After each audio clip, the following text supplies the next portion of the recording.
My JP account is typically luckier than my global account, so I have a feeling I'll get stained glass. That was absolute garbage. I got a good feeling though. Oh god, there's some reverses. Fuck, I got a good feeling though. I have a feeling I'll get stained glass. I got a good feeling though. That was absolute garbage. My JP account is typically luckier than my global account.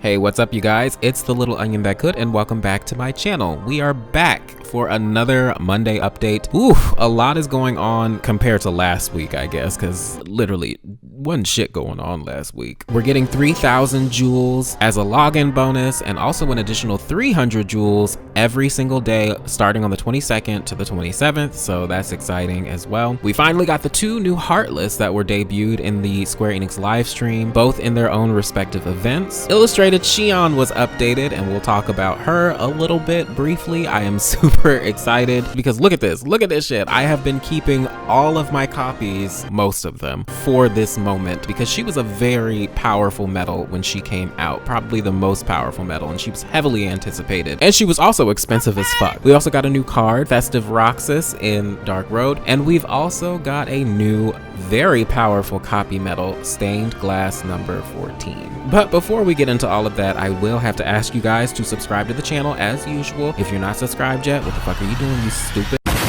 But it really does help out. Anyway, with that being said, let's get into the video. Per usual, let's talk about VIP first. So nothing extraordinary going on. You have the normal day banner. You're also going to be getting a copy of Illustrated Xion and 8 trait medals if I'm not mistaken. She's a decent 2-turn medal that buffs magic medal strength, and she also does defense boost break in her inherent ability only. Great upgrade. Y'all are also getting this cute ass little snowman, which fuck you. 20 draw tickets, and then also the new skill, attack boost 10 max, SB gauge 1, and Lux++, which is a powerful rating skill, so good for you guys. Hopefully they'll matriculate these to the wider audience at some point. We still don't even have defense boost 7 max for free-to-play players now that I'm thinking about it, and we might not get it, who the fuck knows. Oh, and y'all also get a brilliant gem. Good for you bitches. Traits are also on sale for 100 jewels, so make sure you take advantage of that if you want to buy VIP this week. Nice little Christmas gift, I guess. All right, moving on. We are going to be getting a raid event. I love the design of this Heartless. It just looks so cute. And in the raid boards for this, you're going to get 10 draw tickets and also this cute ass avatar plushie. The daily enhancement medals thing has also made its return, where you can get Sids, Chips and Dales, Huey Deweys and Louies,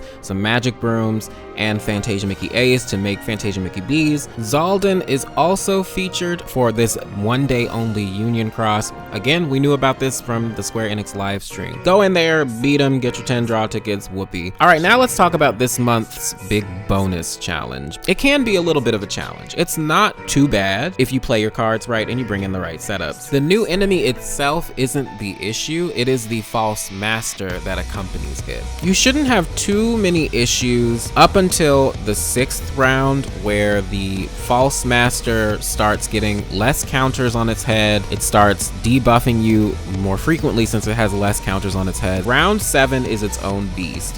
After you run out of counters, it will debuff you 15 tiers for a lot of your stats, which isn't too big of a problem because most medals buff your strengths anyway. It can get really annoying when you get to the 4th slot, which I have my Xion on my 4th slot. This only has a 2nd chance, so it's not really going to do any damage. As you attack it, it's going to counterattack and debuff your strength. So you do need to be careful, and you do need to be cognizant of how you're managing the counters, how you're managing the 4th slot attacks, and everything like that. So I'm just going to go ahead and let Xion go and let him counterattack again. Now that I'm on Kyrie, this is the moment where I'm actually going to start to use my supernovas. I'm going to pop every single one of them.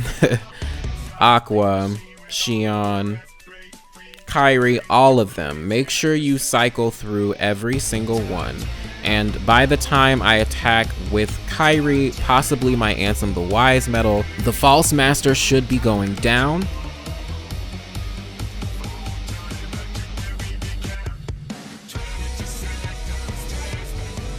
All right, it's dead, and it has debuffed me, as you can see here. But that's not too big of an issue because my Kyrie is going to restore those buffs. And now all I have to do is attack with my last 2 remaining medals, and they should be able to take this out. So my Ansem the Wise is copying this Stained Glass Cinderella. and then Stained Glass Cinderella will pop it for the end game. So it's done. The 8th round is a little bit of a different beast. So there's no special gimmicks with this. It doesn't counterattack, but it does start out with high buffs, and it has a really high defense. So you're not really gonna be able to do much damage to it until you rack up enough metal strength. As you can see, my Aqua is not doing any damage. I don't expect my Xion to because she doesn't have an attacking skill, but I'm gonna stop right here and I'm gonna pop some supernovas. So we're gonna pop all that I can, and as you can see, once you hit around 70,000 metal strength up there, it will start taking damage. It is my recommendation that people bring in at least 2 Renova medals because this guy has a lot of health and a lot of defense. So either pop everything on the first turn. I think I should be able to kill it by doing this with the setup that I have within the first turn, but if you need to space it out between turns as far as supernova activations, do that. But this should be enough, if I am not mistaken. Could be wrong though. Nah, I think it's gonna take it out. Yep, it's done.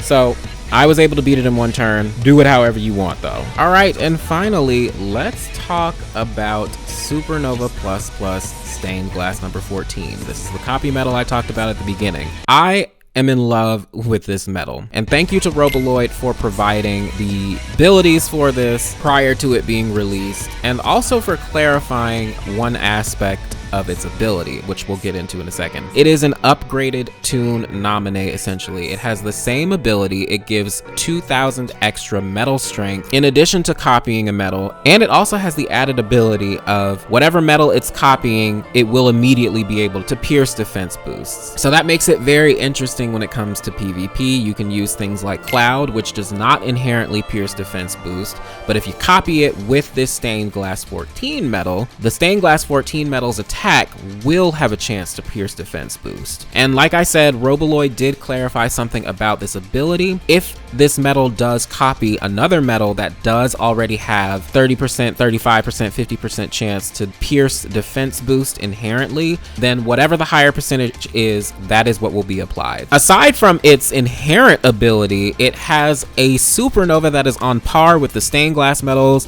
Melody of Memory Sora, this new Sephiroth, the new Cloud, and it also ignores the target's defense boost. So clearly this is a medal that is great for PvP, and this is great for PvE in general. Copy medals have the most longevity of all medals in the game, so this medal will probably be sticking around for a little bit, even if it does get a little bit outclassed. Now let's talk about its banner. So first and foremost, Square Enix finally took a step back, ate a Snickers, realized that the previous banners kind of were not good, and they made this one a 5 Mercy pull. But he's not guaranteed in this. You've got 2 other medals competing with him, which are Vanitas Remnant and then the Supernova Plus Plus Axel copy medal, which are both very good medals, but obviously you don't want them. You want the Stained Glass 14 medal. So if you do go into this, you know you're going in with 15,000 jewels and you may not get what you want. It is a Supernova Plus deal. You will get VIP coins, 10 of them. I personally am going to be pulling for this. There is a better chance of getting this medal versus the Melody of Memory Sora that just came out, the Mysterious figure that came out, because those were in a much larger pool of medals. I'm gonna do them pulls right now.